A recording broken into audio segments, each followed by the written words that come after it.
That's why we want to clarify the type of So to license say that that they they're two have. separate things, you walk in into the marquee, you go upstairs to the restaurant, and downstairs is catering. That's One why- building.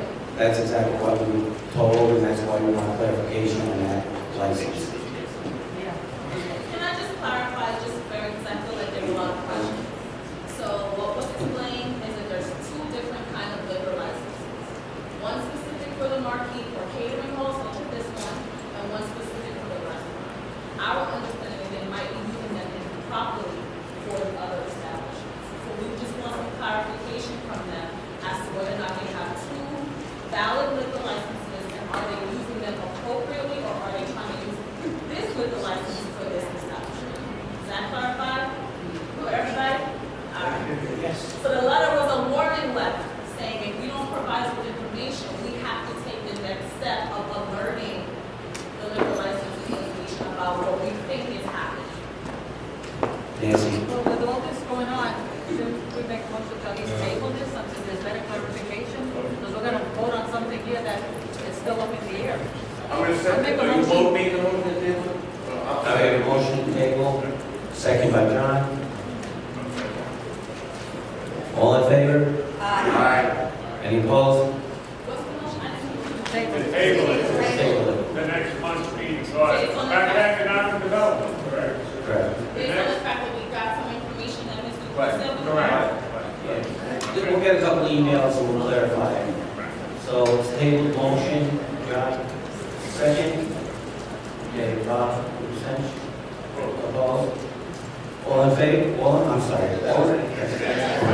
Any abstentions? I'm sorry. Any abstentions? One abstention, one opposed. Thank you very much. That ends economic development. Thank you.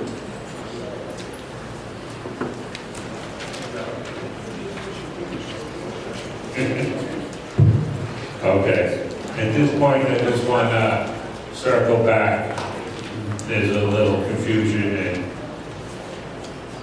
my friend Colonel Chin is 100% right, there's a little confusion.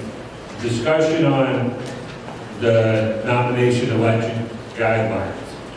It says members that serve only on the Veteran Service Committee must choose a second standing committee to serve on and attend at least half of its meeting as well.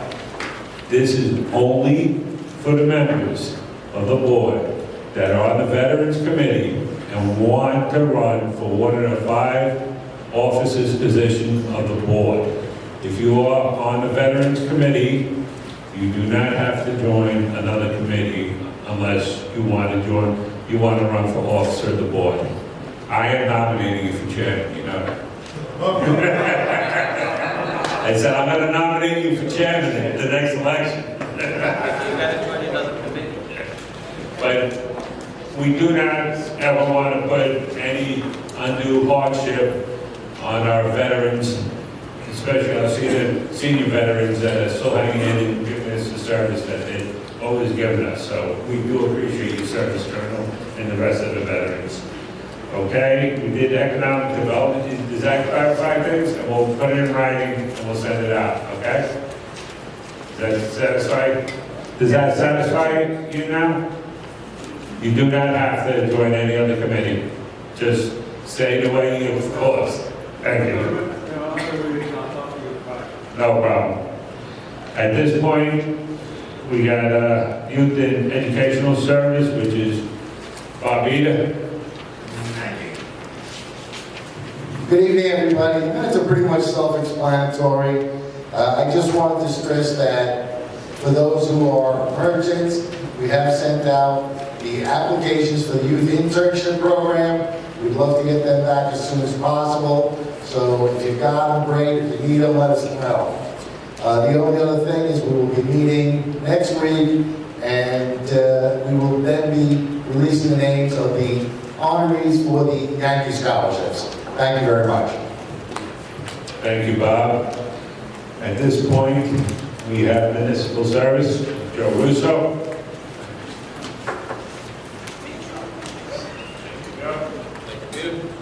Thank you, everyone. Again, as Bob said, for this committee, our committee meeting minutes are self-explanatory. We did have 3 Street activity permits that we voted on. We had a permit for the City Island Spring Arts Craft Fair, the City Island Fall Arts Craft Fair, and the annual Feast of St. Teresa. So, the resolution is at the request of the Municipal Services Committee, Bronx Meeting Board 10. The following multi-day events report to the full board for approval. City Island Springs Arts Crafts Fair Sidewalk Sale, June 2nd, 8 a.m. setup to June 3rd, 8 p.m. breakdown. Actual event hours 11 a.m. to 7 p.m. The Fall Arts and Crafts Fair, September 8th setup, 8 a.m. September 9th breakdown, 8 p.m. Actual event hours 11 to 7 on the 8th and the 9th. And the St. Teresa's Fair, June 19th, 6 p.m. setup, June 25th, 8 a.m. breakdown. Actual event hours June 20th to June 24th, 4 p.m. to 10 p.m.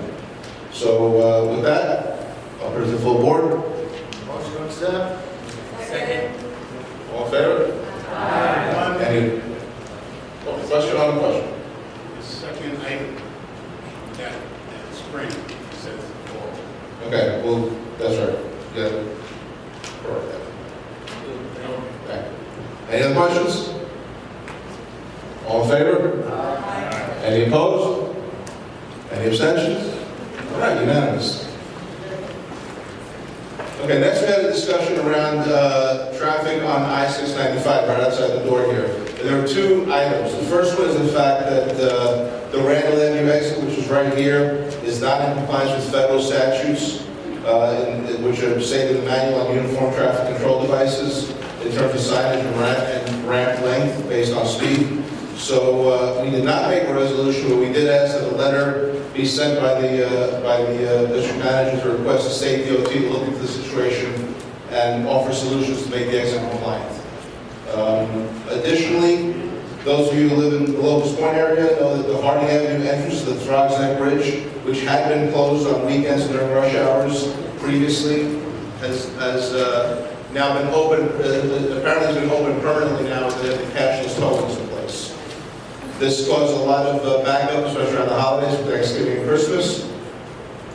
So we requested, the board also sent a request to tunnel to the MTA TVTA to reestablish the closures of the Harding Avenue entrance ramp as had previously been in effect.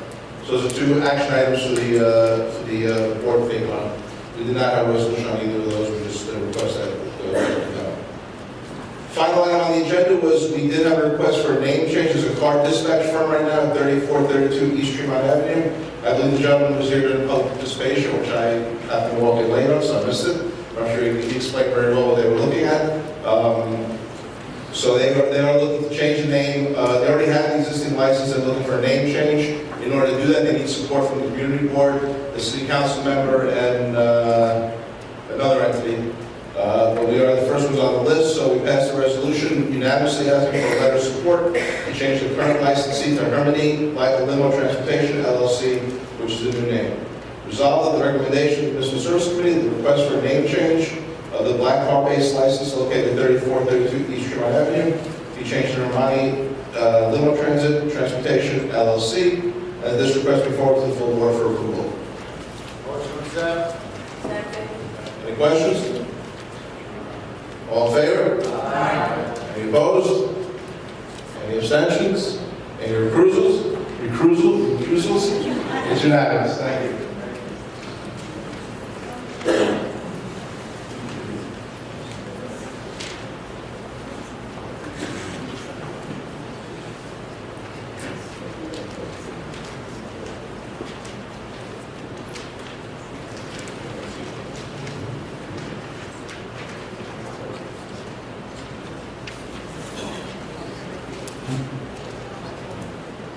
Sorry about that. Do we have any? You want to do both? Yeah, I just want to speak on behalf of the Fort City Ad Hoc Committee, that we have a shopping list of requests that will be passed on to municipal services, parks and recreation, planning and budgeting. We have our last meeting, not our last meeting, our next meeting, January 29th in Co-op City with the houses of worship, community organizations, and merchants. So in the February meeting, I will forward a report and a list and forward it to the various committees. And I want to acknowledge one of our River Bay board members who's here, Leslie Peterson. Thank you. And so next month, I'll have the shopping list forwarded to all, and I'll give a report on the ad hoc committee for Co-op City. Okay? Thank you.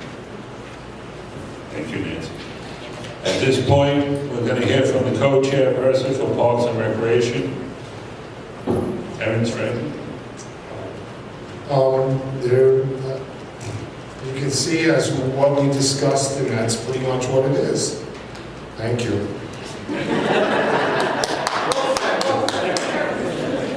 So at this point, we're going to go on to the next committee, which is going to be Health and Human Resources, and we're going to get a report from author Debbie Hunt. If you're interested in her children's book, The One-Eyed Pug. Thank you for the plug. Hi, everybody. Sorry. So I just want to make a correction to the minutes. I did not have time, I apologize, to type the minutes, and so I sent a little update. And so they really should start with Mr. John Schellenberg. So if we can just make a correction, thanks. So at that meeting, this was for anybody who's in this was a really interesting concept. The Diabetes Relief Center of America came, they gave a presentation, and so this is, one concern I had was they didn't really have a lot of research, however they are going to conduct the research, but they basically use it as an adjuvant where you get, patients get a microtransfusion of insulin. Nothing of their regular care changes, but it has been shown to adverse some of the peripheral neuropathies and other side effects. So it's something if you're diabetic to certainly explore with your physician and discuss. They're in the South Bronx, I believe, but they're also looking to extend to other areas. We have invited them to come to the meeting to actually share with the whole group. The other thing was Rain came, and they just have another interesting program for patients, or actually caregivers of Alzheimer's patients. And so they give a lot of support. And so if you know anybody or yourself is caring for a loved one who has Alzheimer's, you might want to look into RAIN and the resources they provide. New business, Joe Boyko has requested we follow up on the issue of the bed situation at Montefiore, and so we will be doing, we can have a meeting in December, so that will be on our next agenda. Other thing, Ms. DeVita would like a letter sent regarding parking spaces at 2300 Westchester Avenue for the teachers at the local school. He shared they have a nice sized lot and would like to request spots for those teachers, so we'll be following up on that. And the third thing is that some of you may know we have a Healthy Lifestyle Challenge, we have a Facebook group, we have over 300 members, you're all welcome to join. You can contact the board office if you'd like to join. We share ideas and tips and various things about health. But we do some walks, and we're trying to do a winter indoor walk at the Bay Plaza Mall. And we've been trying before this, but hopefully this year we'll be able to do it so that we can arrange at least a walk during this kind of colder, inclement weather. If it becomes something routine, something we can do on an ongoing basis, that would be great, but we'd like to get one. And BronxNet was very interested in our Healthy Lifestyle Challenge, so they'd like to come and at least videotape us, or at least do some interview on it. So thanks everybody, that's all I have. Stay warm. Oh, and eat. Wash your hands, watch out for the flu. Thank you. That concludes our committee reports. This seems to be one of the business meetings I don't know. Old business. I am very sad about what's going on. The care there is totally unacceptable. And I think we need to do more. I know everybody's been working very hard. The Health and Human Services Committee has done a lot, but it's not producing what we need to have happen there. It's not just the emergency room, it's the care in the hospital as well. I've seen it myself. I'm talking about Einstein campus. I don't know about the other campuses. I have been told, but I don't know personally, that they are not much better, particularly Mercy. I really think we need to do more. People are dying, and I don't mean to be, dramatic about it, but when they don't have to, not good things are happening there. And I would like to make a proposal that we continue to do what we have been doing in the past, but maybe it's time to join with other community boards that surround Montefiore and work together. Talking to their CEOs, having the elected write letters, we've been doing that over and over and over again. It's not producing what we need to have happen there. I don't know if you have been there yourself or you have had loved ones there, but I have. And it's happening right now, and that's why I am very emotional about it. It's not change. We deserve better than this, and they can do better. Because if you go to different hospitals, you go to Lawrence Hospital, that hospital was a bad hospital. New York Presbyterian took it over, and it is a good hospital now. The same thing needs to happen in Montefiore. We can't continue like this. So, can we do more than we're doing now? We deserve better. We really do. Good evening, everyone. I too have a testimony about Montefiore. I lost my cousin last week. She was in the hallway for 2 days. She was blind, she was on dialysis, and when they finally found a bed for her, it was too late. So I agree with you, Jane. We do have to do something, and I am willing to stand up and fight.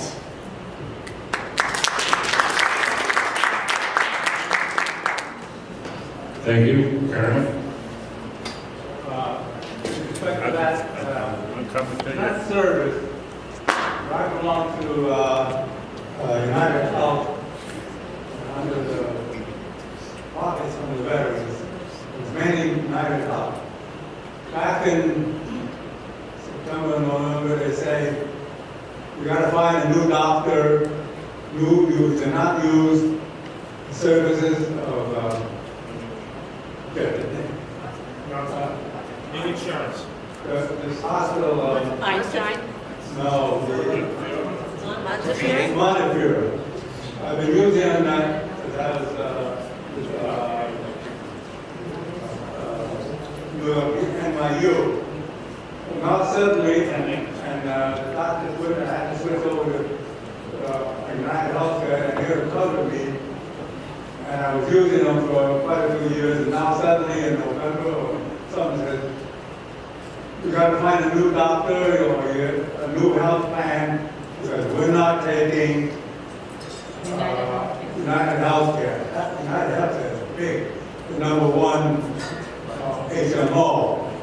And now, and I've been there ever since they had HMOs and the military retired. And now all of a sudden I had to find a new healthcare hospital or something. And I don't know. No guidelines, they gave me other ones, but I don't know. So I started asking around. I kept my old plan. And they gave me a primary, random, I had to find a new primary. So they started using this. But the thing was, the whole thing came apart, and now I had to find a new primary, new different people that are connected with you. I know the people at NYU, so I'll probably use them. That was a whole fiasco, and I wondered, is anybody, I asked Julian if he had it. And it's only, maybe it's just me with United Healthcare, because I can stay within there, and I can go to another plan. But the fact is, I was left in the dark and finding new doctors and do everything else. And I talked to my primary, he says, you recommend enough? He said, no, it's all a matter of money. It's probably United Healthcare is not paying Montefiore enough money, so that Montefiore is cutting them out. So, I don't know. It's all a question of money. And I don't know if anybody else got affected by this. Colonel, I got you, Dr. Yeah, no, just me. But he's not connected. I have to drop him. I have to drop him. You changed plans. No, I got my old plan. You know, but I still have to find a doctor, so. Did anybody else get coordinated on there? It happened to my aunt also, she did change. Yes. All right, so I have Julian then, they just tell you to switch to another health plan. I'm going to switch at this case, switch to another health. Thank you, Colonel. Hold on. So I guess in our last meeting in June perhaps, we had, and Patrick actually interviewed us, we asked for people to give us testimony about their experiences at Montefiore. We said negative and positive, right, but we gotta be fair. So that would be really helpful to all of us and really lend strength to the issue. If we could have we have testimony, but we need it from all of you. Please just send a letter to the board. It's better to have your name, but if you want to just do initials, that's up to you. But it would be very helpful to have those experiences when we do present the issues and go forward. On something like that, we prefer to have names because we could go there. I don't want to go there and have a meeting with officials and politicians and Montefiore and say, oh, there's all this tales going on. We need concrete facts because they're going to come to us with facts. They're going to come to us with all kinds of statistics and numbers. We've had a meeting with them. They give us all these statistics, numbers. It sounds great and all that. We need to come back with the same thing. We need to come back. We have statistics. We have 10 patients that have died or been here. We need those statistics, names, and thing, because if not, it's just going to be a he said, she said, and Right, that's true. we have all the statistics, Montefiore and the hospitals have it, and we don't. So I want to join the fight, but the fight has got to be factual. It can't just be a he said and she said, and we've got nothing. So initials are good, but if you've been through an experience or your family thing, names, dates, documentation, all that is necessary and important. Because it's not, they're just going to ask us, well, when did that happen? Who did it happen to? So we need all the proper facts.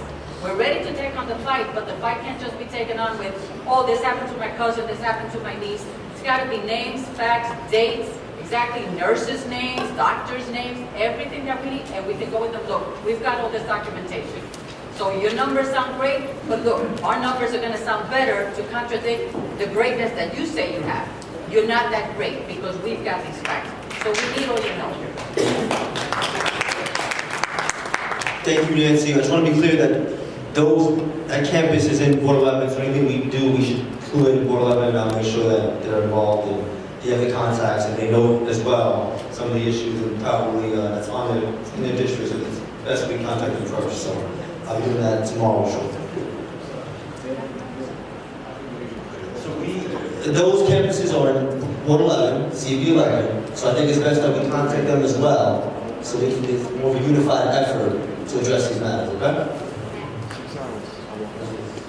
Monty Moses is coming in 412.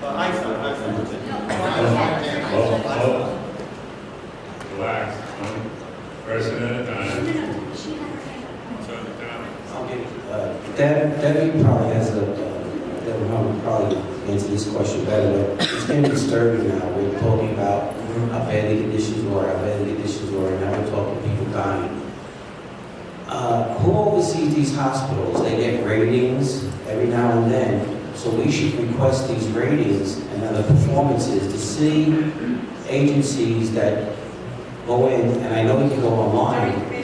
The Joint Commission, we should request this information because they're not going to tell us what their problems are. But this is documented. They get inspected, right?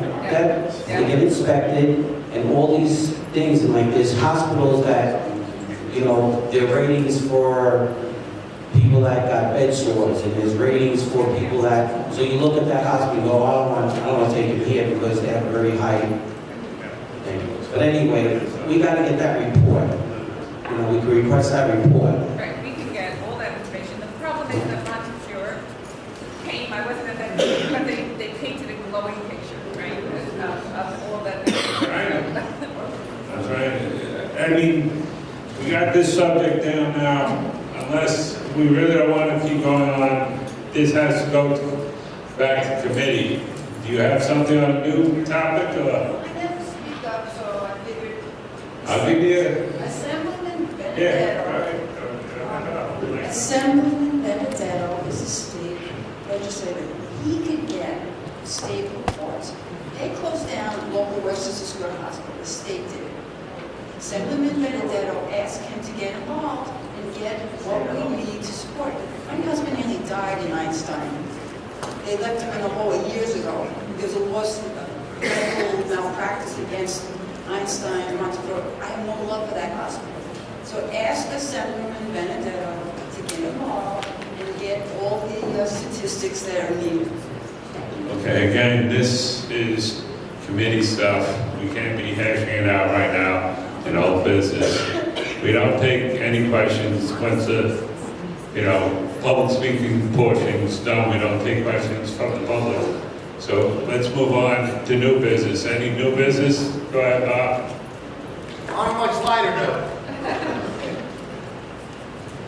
on the 24th of January at the Miles Coffee Bar, 45th Precinct Community Council is sponsoring Coffee with a Cop.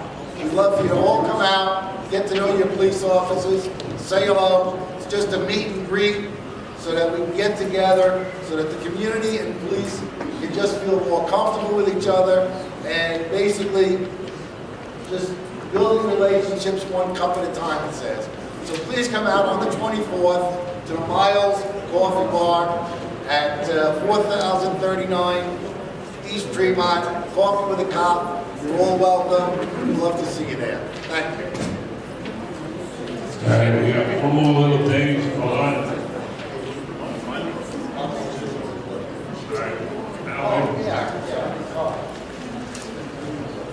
All right. Another good note, I'm Alan Condon, Guelph City. You've heard in the news much of what has been done tonight and the letter baker and the horrible job that has been doing. We've had a community board member here who is the Drosnick Resident Council President, Monique Johnson, who has really stood up, and I think she should be commended. I was at the hearing that was headed up by Councilman Richard Torres. She stood up. You may have seen it in the news. And I just want to give her a commendation, Monique Johnson.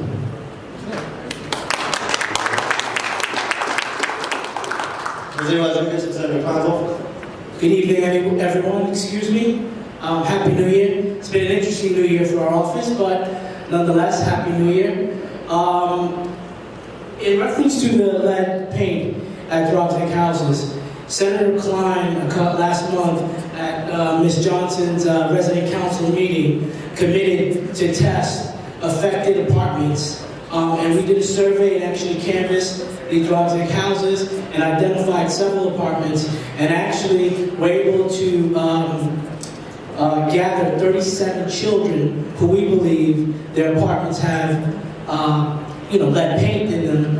And we're going to get them tested next week and the week after that, just to let you know. Thank you. Tom? Tommy, you see?